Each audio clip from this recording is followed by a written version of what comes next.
Hello అండి. ఇవాళైతే మన ఛానల్‌లో ఒక మంచి స్వీట్ రెసిపీ అయితే తీసుకొచ్చేసానండి. స్వీట్స్ అంటే మీలో ఎంతమందికి ఇష్టమో కామెంట్ చేయండి.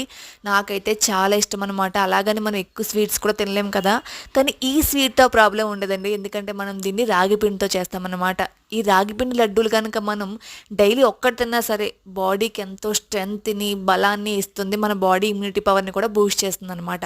రాగి పిండితో జావలు మాత్రమే కాదు, ఇలా స్వీట్స్ కూడా చేసుకోండి. చాలా బావుంటుంది. పిల్లలకు కూడా పెడుతూ ఉండండి.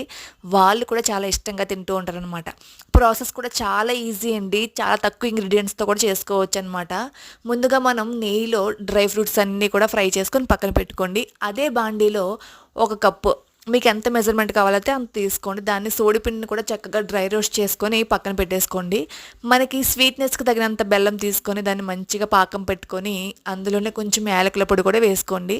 పాకం మంచిగా వచ్చిన తర్వాత మన సోడిపిండిలో వేసుకొని చూసారు కదా! ఒక్కసారి మంచిగా కలిపేసుకోండి. చల్లారిన తర్వాత చేతికి మనం నెయ్యి అప్లై చేసుకొని లడ్డూలా చుట్టుకుంటే చల్లారిన తర్వాత కొంచెం గట్టిపడి చాలా బాగుంటుందండి. డెఫినెట్‌గా ట్రై చేయండి. ఇలాంటి మంచి మంచి రెసిపీస్ కోసం మా ఛానల్ డెఫినెట్‌గా సబ్స్క్రైబ్